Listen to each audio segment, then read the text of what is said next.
Johnny Dollar. How are you, Ralph? Well, at the moment, not too happy. One of our clients, a pretty important one, is a man named Bertram Haskell.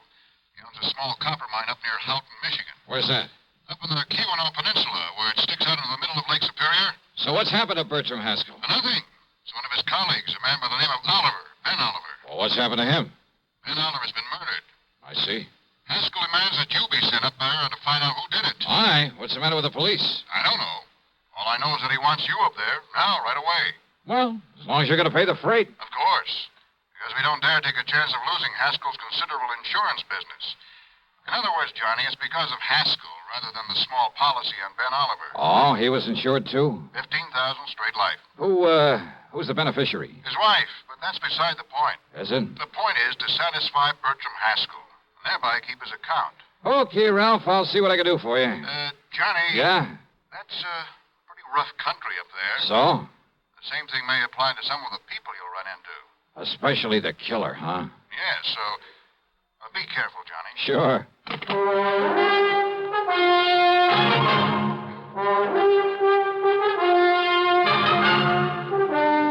CBS Radio brings you Bob Bailey in the exciting adventures of the man with the action-packed expense account, America's fabulous freelance insurance investigator. Yours truly, Johnny Dollar.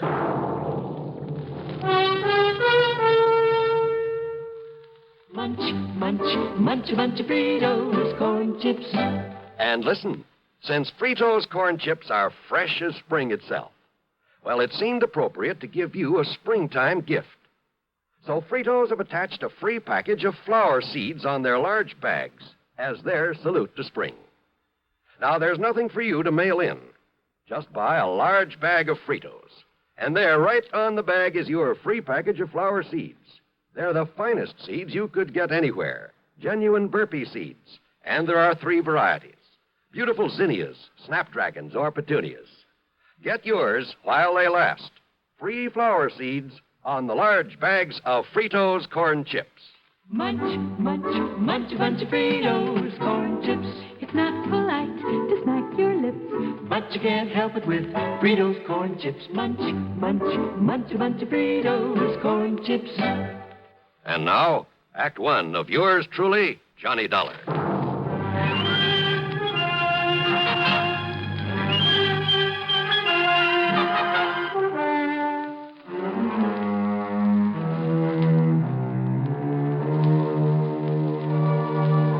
Expense account submitted by Special Investigator Johnny Dollar to the Continental Insurance Company, Chicago office. The following is an account of expenses incurred during my investigation of the Deep Down matter.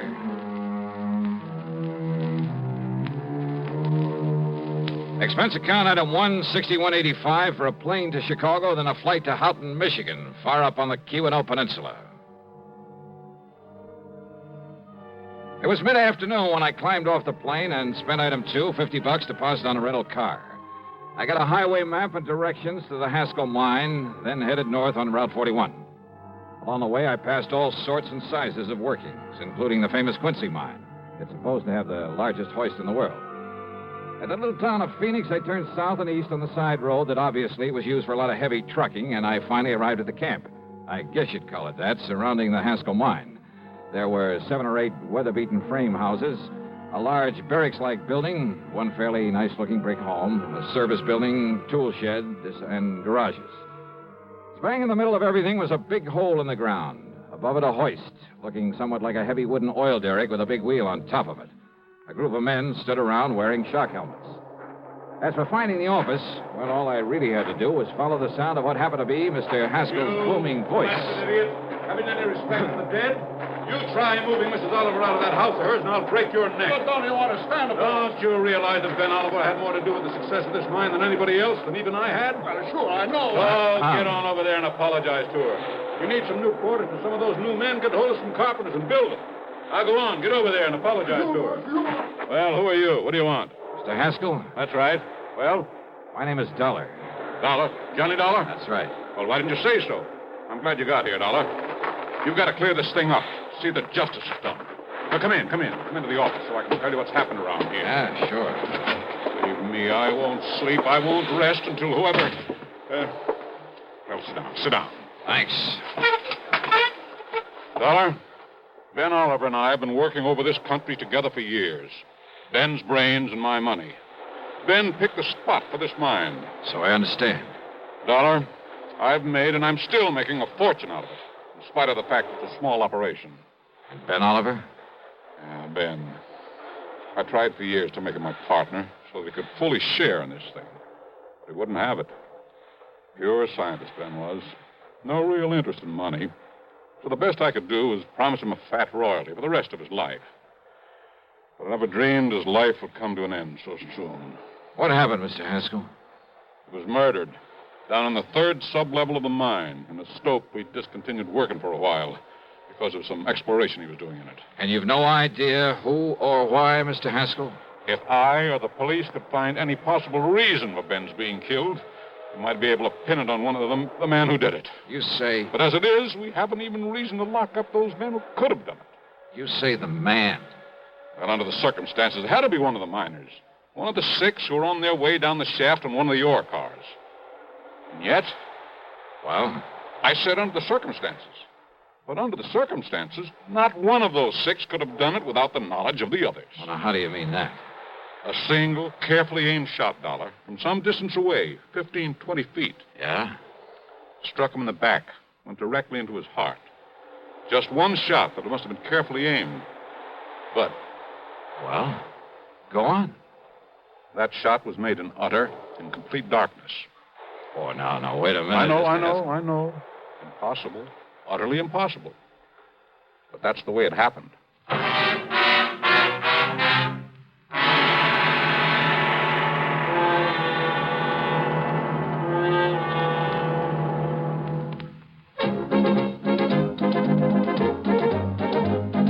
Winston tastes good like a cigarette should. Winston tastes good like a cigarette should. Winston gives you real flavor, full, rich tobacco flavor. Winston's easy drawing too. The flavor comes right through to you.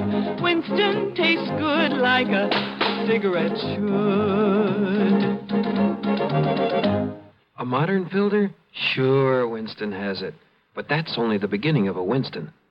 Up front, up where it really counts, Winston packs exclusive filter blend. Light, flavorful tobaccos, specially selected and specially processed for filter smoking. Filter blend. That's why it's fun to smoke Winston, America's best-selling filter cigarette. Winston tastes good like a cigarette should.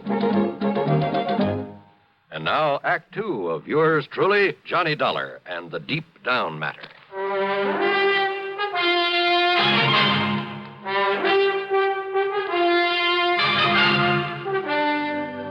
Look here, Dollar, on the wall, a diagram of the mine. You, better explain that in one-syllable words, Mr. Haskell. I'm afraid I don't know very much about a copper mine. Well, here's the main shaft where it goes down into the ground at a slight angle.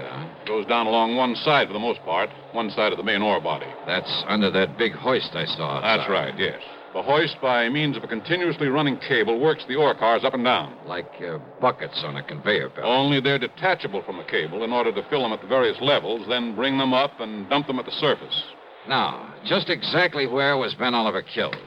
321 feet below the surface, on the third sub-level, in what you might call a big room or cave down there. And remember, Dollar, Ben was shot in the dark. No lights down there? Ordinarily, yes. Plenty of them, all over. You better tell me exactly what happened, Mr. Haskell. Oh, better still. I'll take you down there, let you see things for yourself. And you'll see why it was quite impossible. Yeah, we'll see. The last shift has just come out of the mine, so we'll have it to ourselves. Whatever you say. You'll say you'd better wear one of these shock helmets and these gloves. Okay. And keep your top coat on. You'll find it cold down there. Right.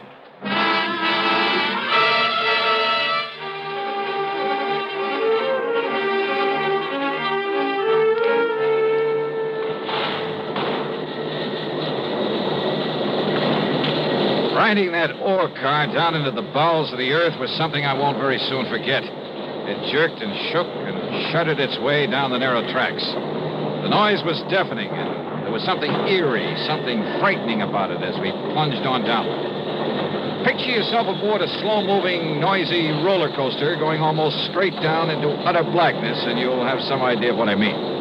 Blackness, that is, except for the various levels we passed. All of them were strung with glaring electric lights, and I could see great caves. I believe you call them stopes, where the miners had cut away the ore. Here we are, Dollar. The third sub-level. There it is, Dollar. Stope where Ben was killed. This big cavern in front of us? Yeah. He was apparently chipping away some samples of rock there at the side with his back to this shaft. Well, now, wait. You said it was dark in here when it happened. But there's enough light in here now. Ben was checking some of this ore for uranium. Uranium? This country? We've kept it a secret. That is the possibility of it. I see. Well, go on. Well, he sent a message up to me asking me to get his scintillator, a Geiger counter, and so on. I picked them up at his home, then brought them down here with the men, the 6 men I mentioned. And? As we reached this level, as I was about to disengage the car from the cable, the lights here suddenly went out. So I stopped the car in its noisy fashion, and then, after a minute or so, one of the men struck a match. Dollar, do you see this light switch? We found somebody pulled it. One of the men aboard the ore car. It had to be. Anyhow, I turned it on. We had light again. And there at the side, 15 or 20 feet away from us, lay the body of Ben Oliver. Did you hear the shot? Above the noise of stopping the car? What's more, Well, Dollar... did anyone see the muzzle flash? No. You see, the weapon was a powerful air gun, a pistol of foreign make.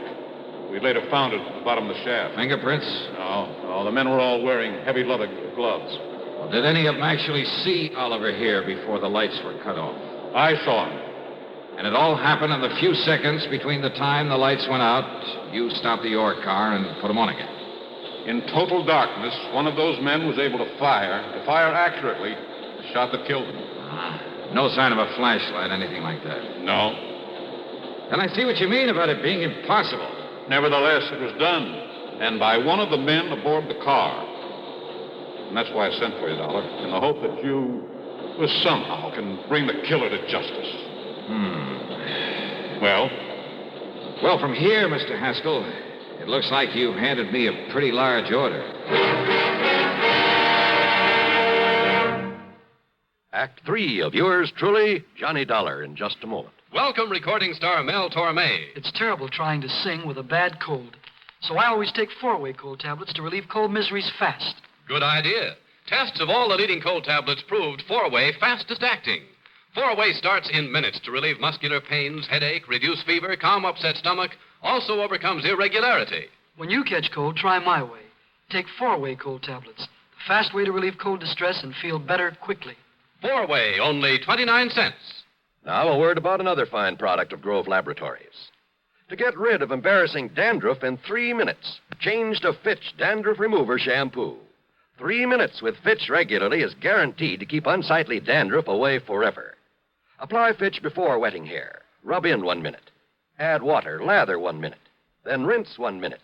Every trace of dandruff goes down the drain. 3 minutes with Fitch and embarrassing dandruff's gone. At the same time, Fitch can brighten hair up to 35%. Get Fitch Dandruff Remover Shampoo today. And now, Act 3 of yours truly, Johnny Dollar. I told Haskell I'd take on the case only if he'd let no one know why I was there at his copper mine.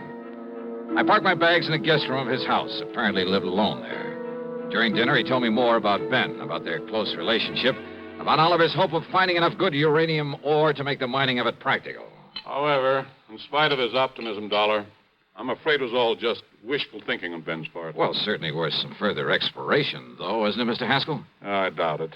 But we'll see. The important thing now is to find his killer. Do you feel the police were thorough enough in their investigation, in their questioning of the men aboard that ore car? Those men all swore they loved Ben. There's nobody can prove otherwise. Even I can't prove otherwise, even to myself. You say the air gun was a foreign make? Yes, that any one of them could have got hold of. There's a big foreign population in this area. So I understand. But unless the police can find out where it came from, to which of those 6 men it was sold, it's impossible, I'm afraid. And how to explain that shot in the dark that so unerringly found its mark? Yeah, I've been doing a lot of thinking about that. And maybe I've come up with a couple of ideas. Oh? Well, good. I hope so. Where are the 6 men? I told you. Beyond a general suspicion, simply because they were there, the police have had no reason to hold them. You'll find them in the bunkhouse, all of them. Then maybe I'd better have a talk with them. Oh, by all means, do. And if you're able to break one of them down... Let's, wait and see.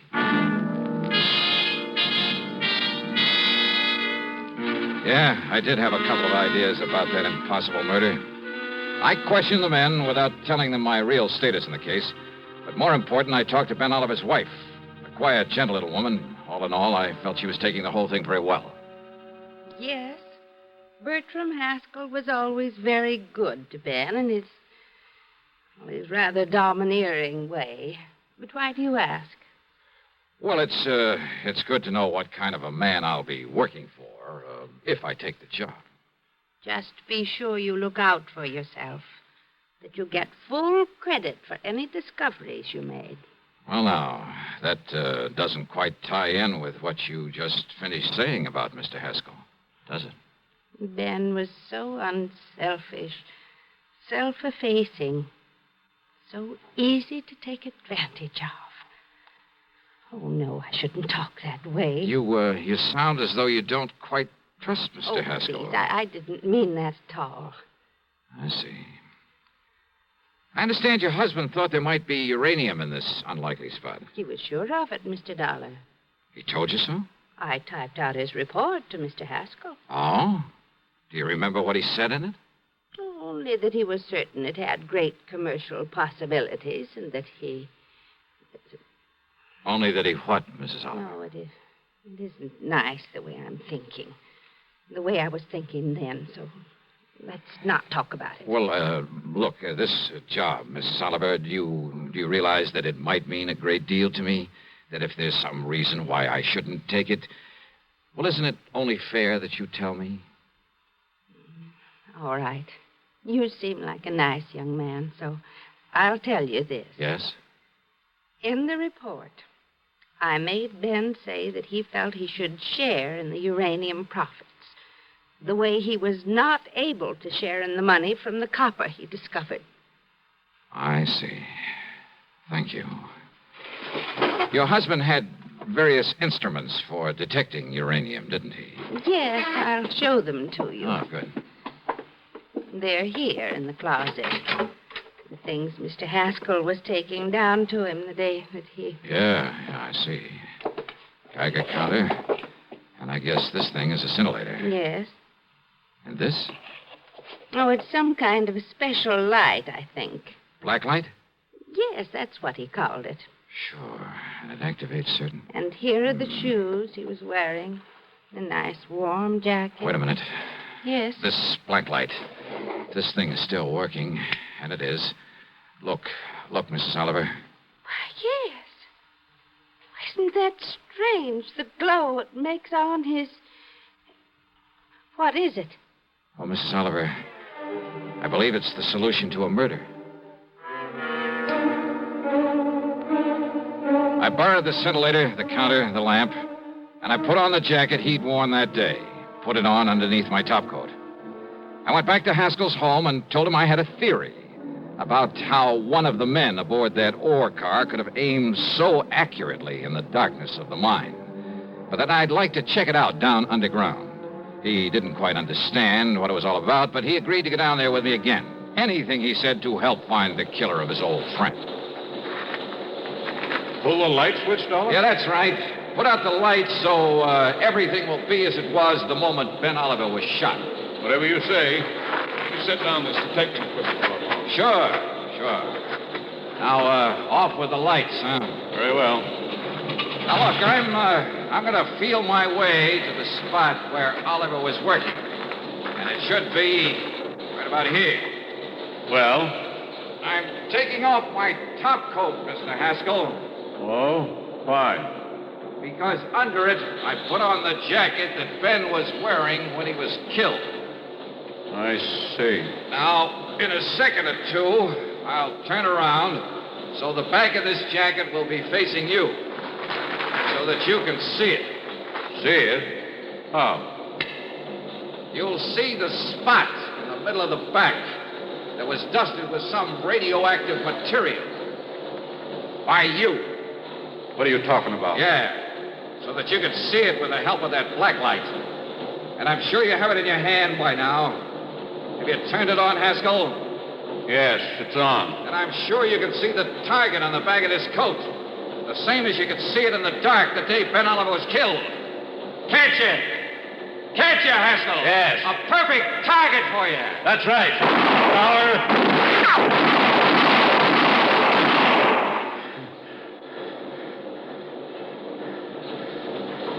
All through. What? No. Surely you don't think I stayed in that coat over there. Dollar, listen. Listen. Maybe there was uranium down here, huh? You knew there was. And you knew the only way you could keep all of the profits from it was by getting rid of Ben Oliver. All right. All right, but listen, Dollar. Oh, listen. drop dead. And maybe you will, Haskell, if you try anything funny on the way back up to the surface. No. You see, this gun of mine is still loaded.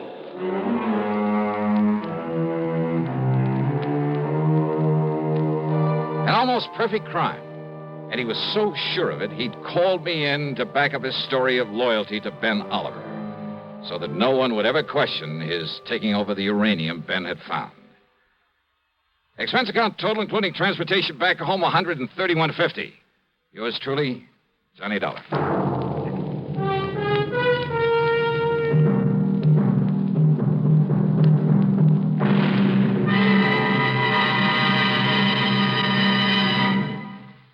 Our star will return in just a moment. Constipation can be a problem for anyone, even doctors. And when constipation occurs, it's interesting to see just what doctors consider important about a laxative they might use or recommend. Well, a majority of the doctors we heard from had this to say. A laxative should be effective, gentle, close to natural acting. A medicine that can be used with complete confidence. Now, X-Lax has been popular with many doctors and millions of people over the years because chocolated X-Lax is effective. Overnight, it helps you toward your normal regularity. X-Lax is so gentle, so close to natural acting, there's no upset. That's why many doctors and millions of people use X-Lax with complete confidence. X-Lax, the laxative that helps you toward your normal regularity, gently. Overnight. Now here is our star to tell you about next week's program. Next week, Denver, Colorado, and a string of supermarket robberies. And what a racket. Join us, won't you? Yours truly, Johnny Dollar.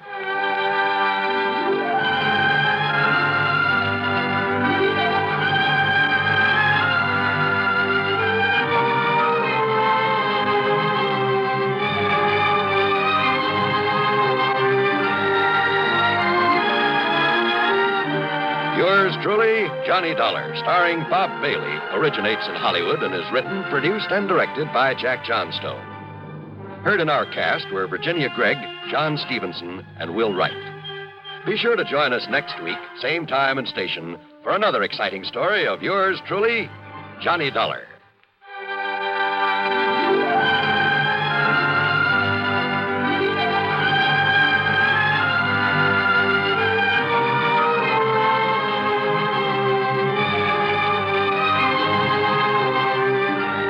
This is John Wall speaking.